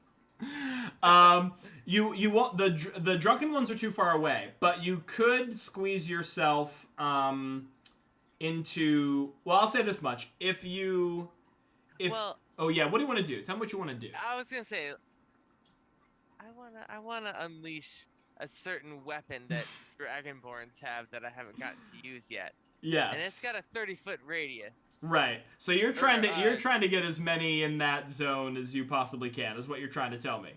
Mhm. Okay, so here's what I'll say. Unfortunately, 2 of the metal knolls are on the other side of Viola, so unless you want to, risk getting Viola in the zone, you won't be able to hit them. But you can catch 1 metal knoll and both honor guard with the blast if you march up and stay in your current position. That I will do that then. Okay. So, can you please give me a dexterity save I absolutely for those can. for those folks? I would love to. And I truly basically, Zorvarax kind of just proudly marches up, and having her, he just goes, and just Beautiful. lightning spews from his mouth. Just like a stream, like a Final Fantasy VI Magitech beam weapon. Whoa! What a reference! What a specific reference. I love it. Like a spear. Okay. And then we have, I believe they only have +2. Okay. So,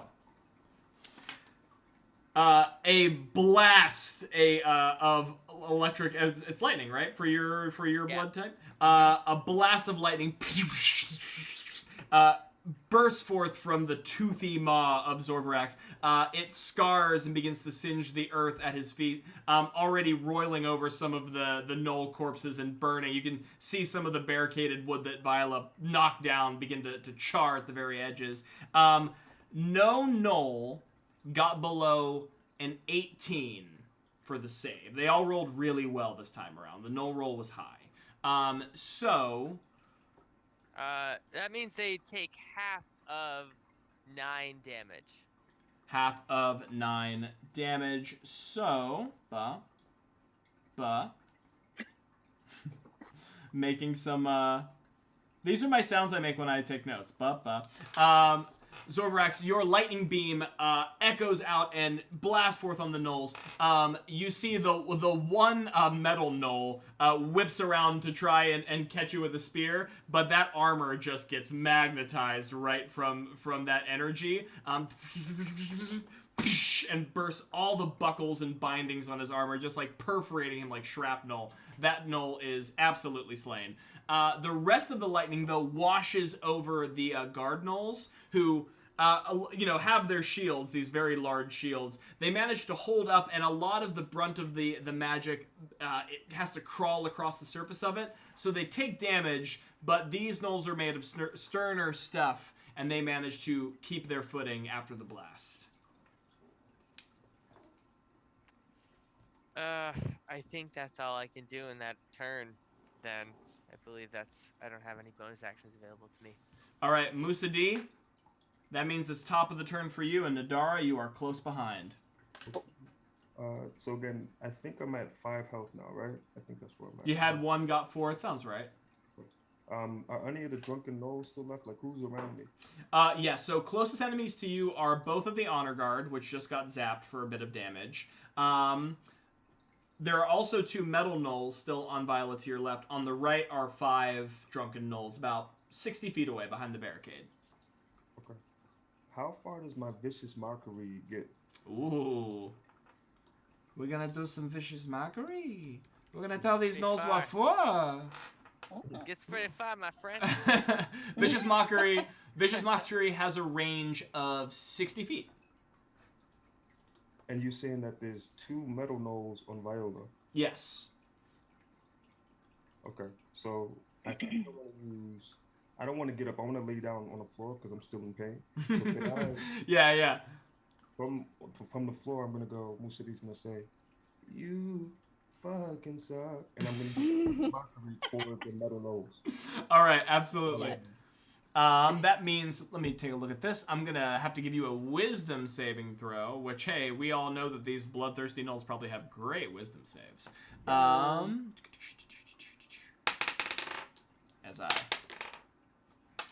They don't.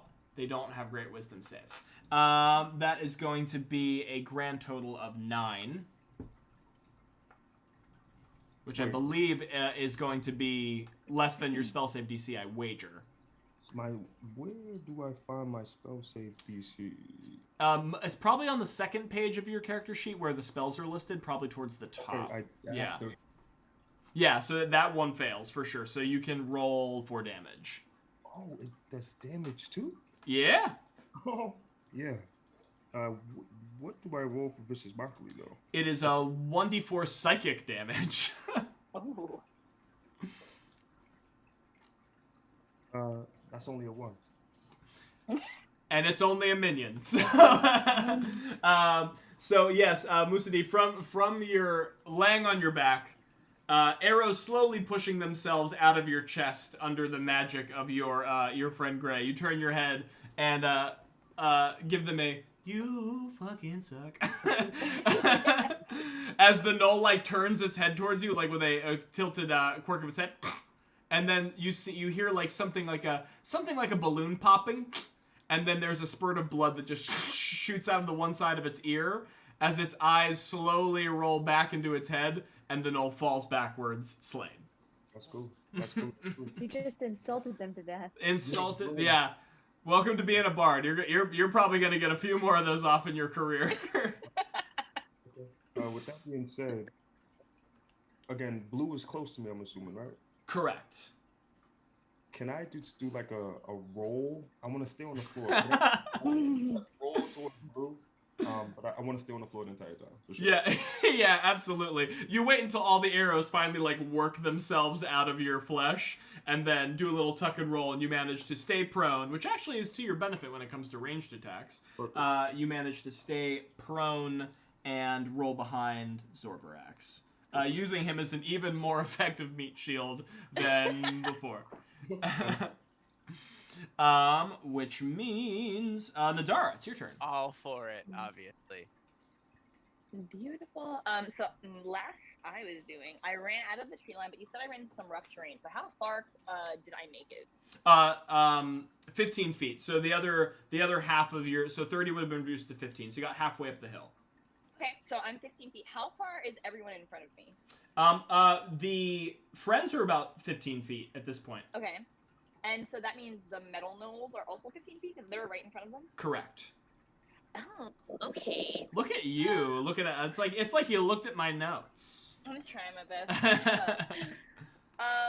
So if I use my full movement to get right in these metal gnolls' face, I can do that, right? Yeah, absolutely. Oh, beautiful. Yeah, I'm gonna run up to one of the metal gnolls, and I'm gonna try to double dagger it. Nice. Okay, let's try.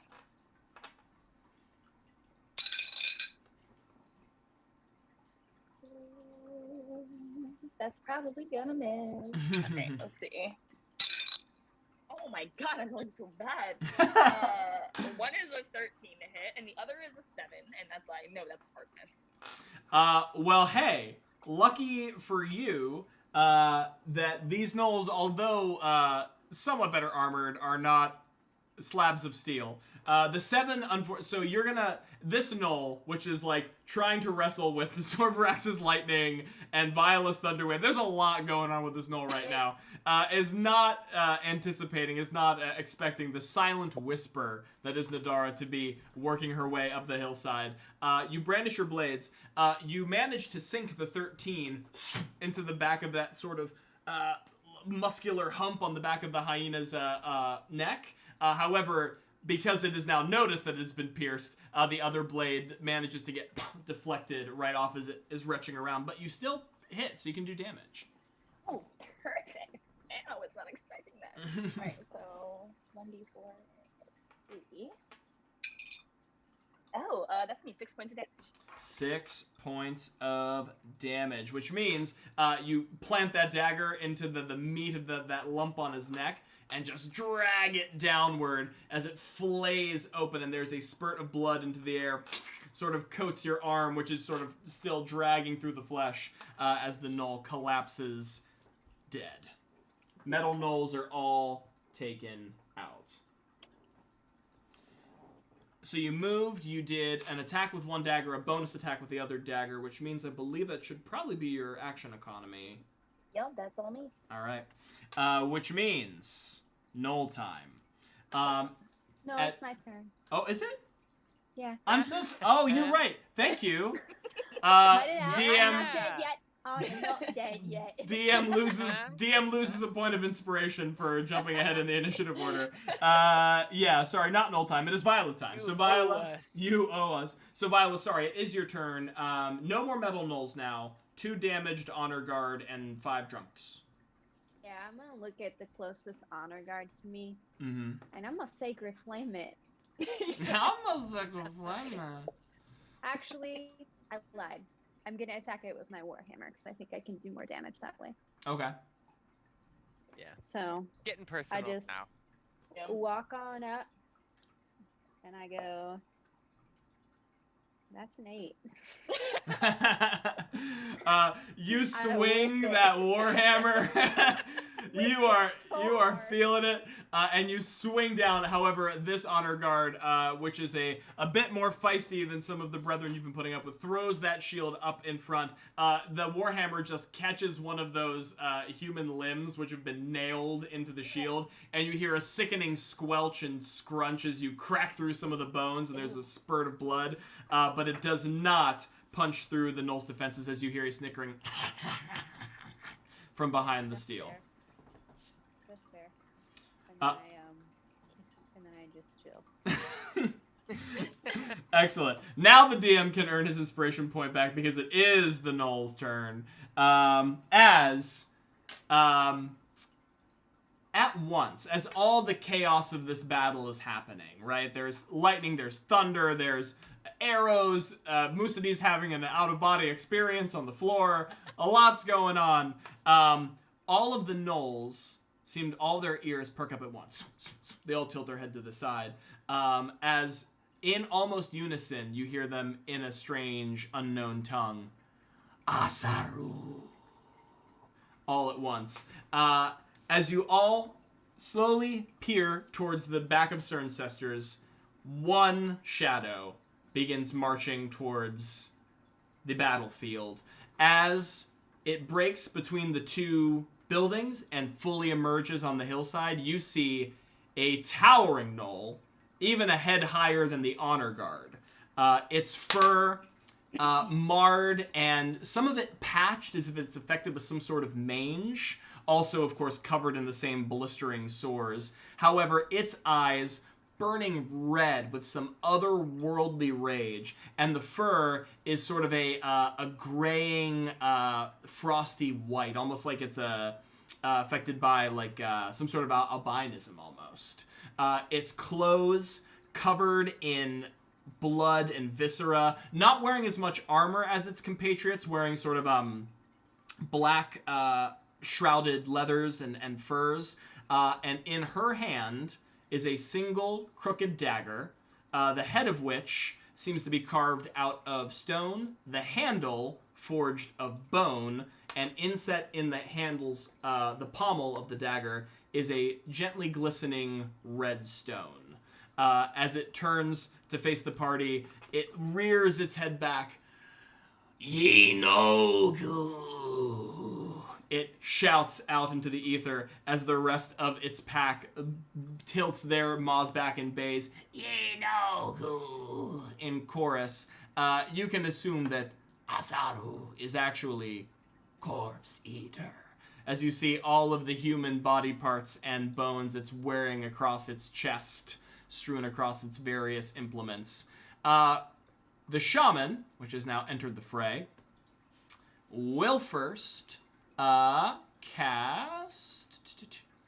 Is Corpse Eater the shaman, or is that somebody different? Oh, no, that's... Yeah, Corpse Eater's the Shaman. Absolutely. Tilts his head back, yells to Yunogu as it casts Call to Slaughter. Each willing ally that can hear Corpse Eater, which they all can, their eyes begin to burn with the same otherworldly red light, shifting from their usual animalistic yellow. I'll be right back. I'm so sorry. I'll be right back. I didn't mean to do your thing. As the frothing of their mouths begin to intensify, they begin to lick their lips and gnaw at the air. Each willing ally that can hear Corpse Eater becomes reckless until the start of Corpse Eater's next turn. A creature, while reckless, has advantage on all attack rolls, and all attack rolls have advantage against it. So that's what Okay, that's nice. Yes. That being said, because it is now all the Knolls' turns, they are going. They are going to attack. First things first, Viola, the Knoll that you just attacked, is going to attack you back. That makes sense. Yes, it does. That is going to be... Nadara says, if I don't die, I called you from the dagger. That is going to be... that is going to be a 19 to AC with advantage. Yeah. Yeah. Can you give me, as the Gnoll opens up its maw and strikes forward, blood fury in its eyes, can you give me a Constitution save? I can try. That is going to be 15. 15, which, once again, your celestial connection to Tetheros prevents you from being corrupted. However, it doesn't prevent you from being bitten, which still happens. So you will suffer... I actually had to reduce the damage to try and poison you, which wasn't effective, so... only 2 points of damage from the first Gnoll. Aw. Okay. I'm also necrotic damage. Oh, so then you can reduce that back down to So 1. one. Oof. And the other one is also going to hit. That's going to be a 20... Yeah, it's going to be like a 24. That's This Gnoll, seeing that the bite did not land purchase with your holy flesh, lurches back with its spear, and then plants that into you for 4 points of damage. Yeah, I'm down. Okay. No. Which Yeah, means I'm down. there's another flash of red light from behind the honor guard's eyes as it triggers Rampage. When a Gnoll reduces a creature to 0 hit points with a melee attack on his turn, which it just did, the Gnoll can take a bonus action immediately to move half its speed and make another bite attack. Oh, wait. Before, I'm so sorry. But after the first Gnoll hit me, could I have done Wrath the Storm on the first Gnoll? Depending on how many uses of it you have, I let's get 3. see. I get one. I get 1 use per my Wisdom modifier, which is 3. So I have. Okay, I believe you could. Let me read the trigger on it one more time. When it hits you with an attack, so yes.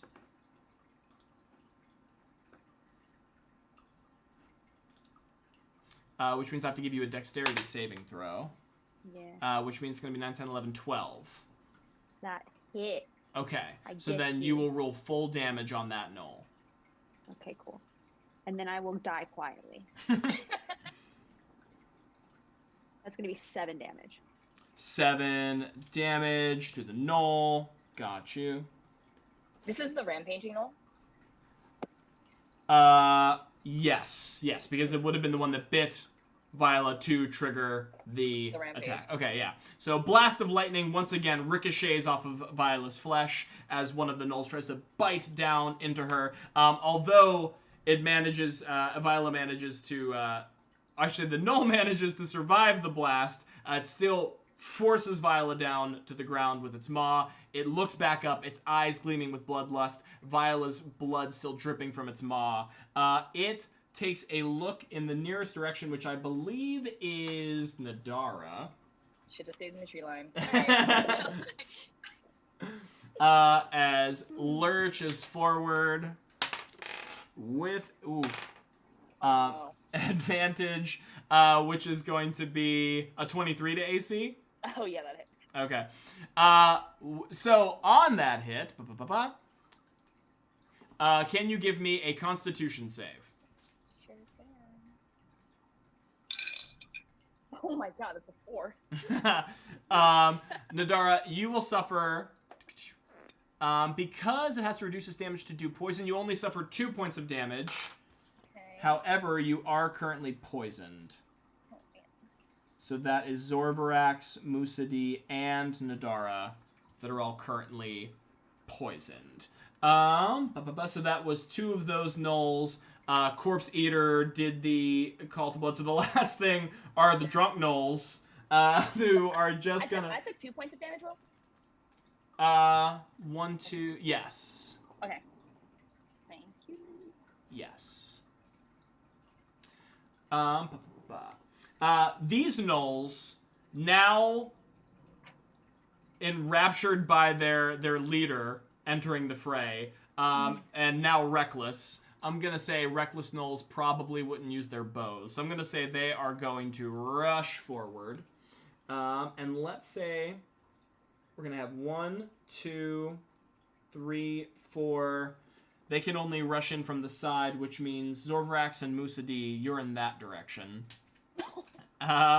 Musa D, I'm going to give you evens. Zorbrax, I'm going to give you odds for this last stray knoll. Evens. So Musa D. The last knolls rush onto the field. Okay, Zorvarax. First, you. 2 knolls with advantage because of their pack leader.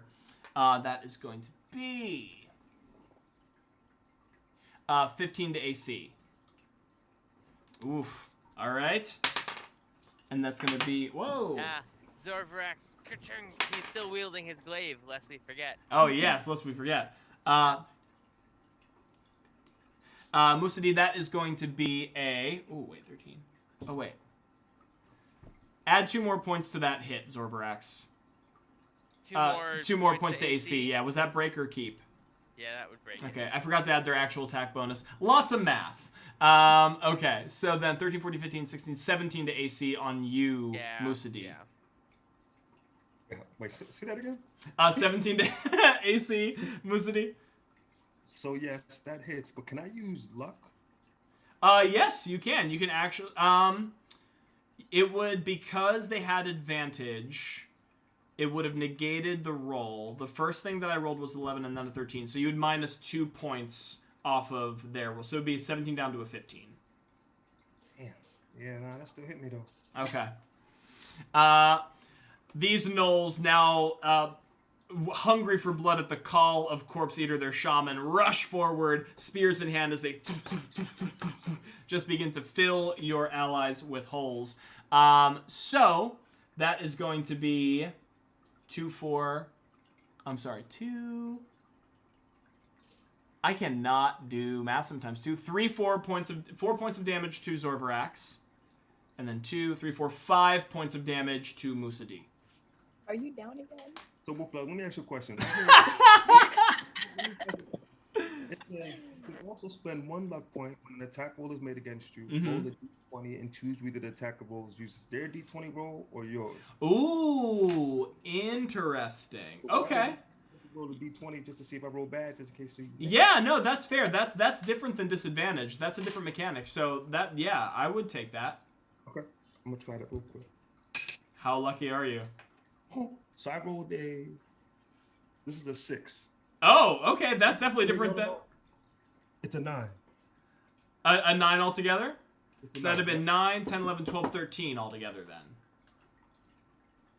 Yeah, play. I got 14. You watch for a moment. There's a. You see your life flash before your eyes as you watch 3 gnolls barreling down on you with a spear. In the back of your mind, you hear Musadi, "Little Minnow." Sorry, wishful measure. "Little Minnow, not today." As you feel fate twist around you, and you all watch as Musadi almost has like a preternatural sense of like dodging 3 separate spear strikes that all just catch air. So you do not take any of that damage, but Zorvarax, you still take the original, I believe it was 2, 3, 4 that I quoted you? Yeah. Okay. So that was Honor Guard, and Zorvarax, you're still standing, right? Okay, so that means no rampages trigger, and that was all the gnolls. So that means it is going to be Gray, and then followed up with Zorvarax's on deck.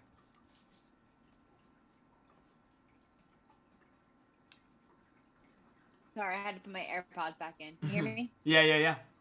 Okay. Okay, so all that's left are the stinky, smelly, septum gnolls? They're drunk gnolls. There are there are 5 drunk gnolls.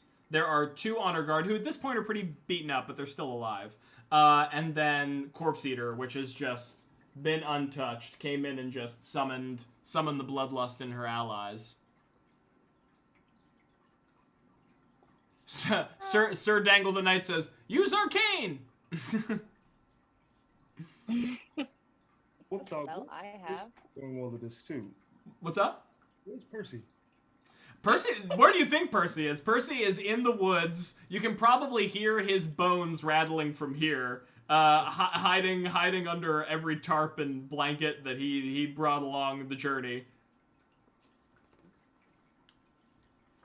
All right. obviously I'm gonna Magic Stone, and I'll go ahead and Magic Stone the Untouched, the one that you just said, the one that just came out of the woods and just screamed and made a big scene. Corpse Eater, yeah. Yeah. So I'll actually start with that. Here we go. 18. 18 to hit on Corpse Eater, which is a hit. All right. Let's see.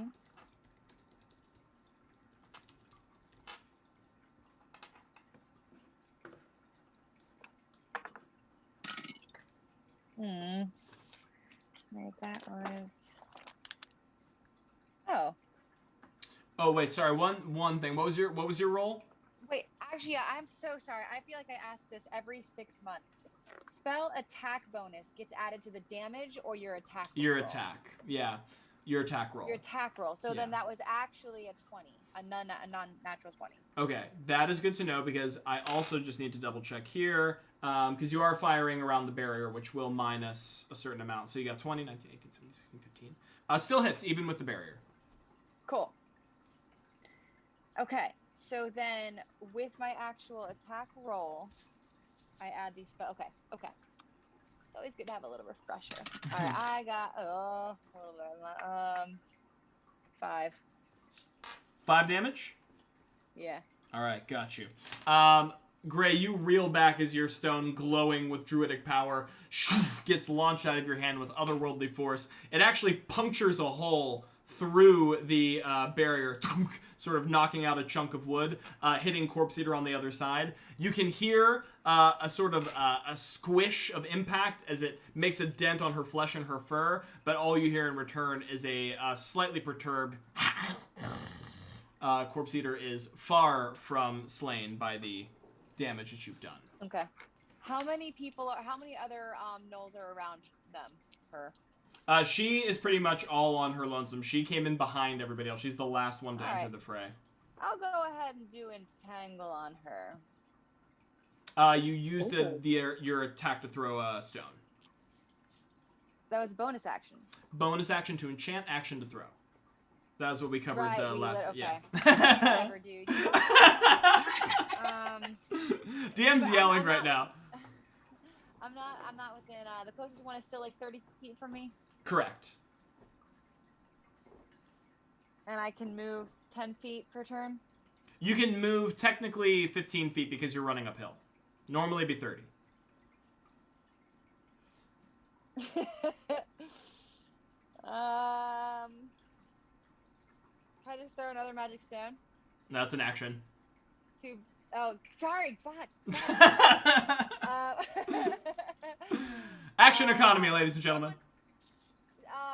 Sydney was hurting pretty bad, right? Viola's hurting pretty bad? Down. If by bad you mean down, then yes. I'll do a little healing word. Bonus action. I think. Yeah, and then all right, I've got one more level 1 spell after that. Okay. Where's my D4? No! It rolled as far away as it could have possibly. All this stuff. Oh my god! Cut the commercial. You know what? I think I can actually program it to go on a button, No, but I didn't do that yet. So unfortunate though. I wish you all could have seen it. I even have a special dice rolling tower, and it somehow ricocheted out of it, behind. It did the most. It did the absolute most. And I rolled a 1. Yeah. You pretty. Yeah. Every But little add 3 to bit that, so you get counts. 4. You get 4, Sydney. Okay, every little bit counts. Wolf? Yeah. The cutting on the stream looks off too. Ooh, the cutting on the stream looks off. Yeah. Oh That yeah, just it does. happened. Let's take a look at what we're looking at here. Oh, yes. This was probably because we probably had someone get kicked out of. I did not get kicked out this time. It was not me. Shut up. I did not. I did not. I did not. All right. Oh, hi, Mom. If we gotta reconfigure things anyway, then I'm gonna say I gotta get going. Okay, yeah, we can. I'm really sorry. No, that's fine. We're 15 minutes to end, so why don't we say what just happened? I know I'm calling it early. It's for me personally. You guys can keep going if you need to. No, it's okay because Gray. So it would be your turn coming up anyway. So it's probably a good time to take. I'll make a note here. Yeah, I can. Yeah, next time. Yeah, for sure. Let me know next time we get a weird thing like that. Also, I should put Sorry. No, it's okay. And I should have had the socials up, but it's hard for me to see. I'll put them up now. So, ladies and gentlemen and friends of all ages, yeah, we're gonna pause here. So what's happened this session? The party has stormed Cerncester's outpost. They found out that there were a lot more gnolls in here than they probably had bargained for. They were peppered with arrows. They were beset upon by the honor guard, and now they are face to face with the red-eyed, white-furred corpse eater covered in the remains of the fallen and summoning the bloodlust of her brethren all around. We'll pick up next session. Either the party will fell Corpse Eater or Corpse Eater will fell them. Who knows? Please take a moment to check out our socials, follow us on all platforms. We really appreciate you spending this time with us. And until next time, does the party want to say anything before we bid everyone adieu? Thank you for being there. Thank you so much. Love you. Thanks, y'all. Excellent. With that, I will roll outro, and we'll see you next time.